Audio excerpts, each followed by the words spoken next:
রাত 9টার সময় আমরা যার সঙ্গে কথা বলছি তিনি হচ্ছেন জুন মালিয়া। জুন মালিয়াকে চেনে না বাঙালি এমন বোধহয় নেই।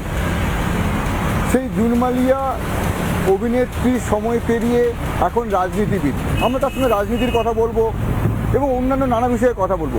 জুনদি, আপনি তো মেদিনীপুরের সাংসদ, মেদিনীপুরের আপনি এমএলএও ছিলেন, তো এবার আগের থেকে একটু চ্যালেঞ্জিং হয়ে গেছে না? 2021-এ যখন আপনি সংসদে এমএলএ দাঁড়িয়েছিলেন, এবার 2026, তার মাঝখানে আপনি তো সংসদে গেলেন, বহু ভোটে জিতে গেলেন, তো এবার একটু অন্যরকম চ্যালেঞ্জিং হয়ে গেছে না? একটু মানে মনে হচ্ছে না লড়াইটা একটু অন্যরকম হয়ে গেছে? লড়াই কিন্তু সব সময় আমাদের 2021-এ অন্যরকমের লড়াই ছিল, সেটাও বাঙালি এবং বাংলার অস্তিত্বের লড়াই ছিল।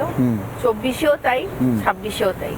সুতরাং চ্যালেঞ্জটা তৃণমূল কংগ্রেস নিতে পছন্দ করেন, কারণ আমাদের যিনি দলনেত্রী মমতা বন্দ্যোপাধ্যায় মানে চ্যালেঞ্জ নিবিড়া ড্যাশ ড্যাশে বিশ্বাস করেন। ওটা বলবে না। তো দিদির যখন আমরা সব দিদির সাগরেদ, দিদির ছোট ছোট ভার্সন আমরা, সুতরাং আমাদের কাছে চ্যালেঞ্জটাই মেন। চ্যালেঞ্জ ছাড়া তো খেলা জমে না। খেলা জমবে এবার? খেলা তো জমে গেছে অলরেডি, খেলা জমে গেছে, আরো জমবে।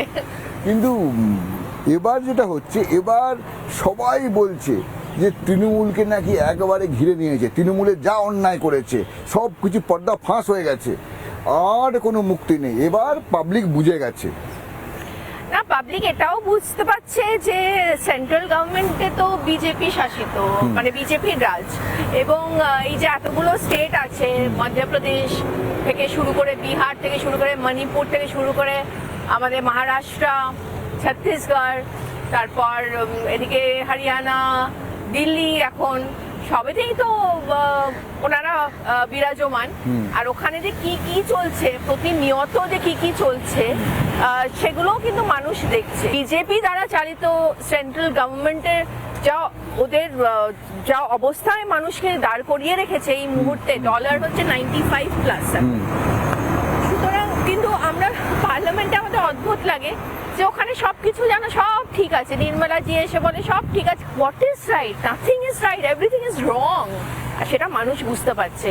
সুতরাং আমাদের সাথে মানুষ আছে, বাংলার মানুষ আছে, এটুকু আমি বলতে পারি।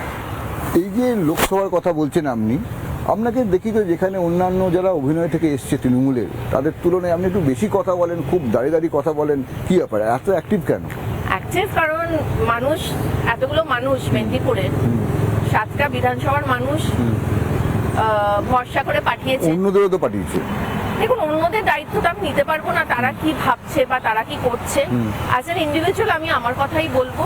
এমন কোনো 21 থেকে 24 অব্দি এমন কোনো মাস যায়নি যেখানে আমি মেদিনীপুরে যাইনি।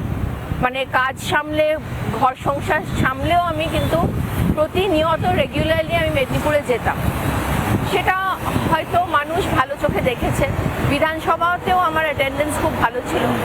তখন আমি মেগা সিরিয়ালও করছি, বিধানসভা অ্যাটেন্ড করছি, আমার নিজের বিধানসভাতেও যাচ্ছি।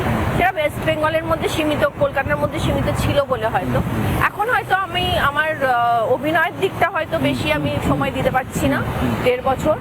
বাট পার্লামেন্টে গেছি, এত বড় একটা সম্মান দিয়ে মানুষ আমাকে পাঠিয়েছে তাদের ভয়েস রেজ করার জন্য, সেখানে তো আমাকে আমার মতো করে কাজ করতেই হবে তাদের জন্য, তো সেটাই করছি। নানা ধরনের কন্টেন্ট দেখার জন্য লাইক করুন, শেয়ার করুন আমাদের ফেসবুক পেজ, সাবস্ক্রাইব করুন আমাদের ইউটিউব চ্যানেল। পাশাপাশি অন্যান্য ব্রেকিং নিউজের জন্য অবশ্যই চোখ রাখুন রিপাবলিক বাংলায়।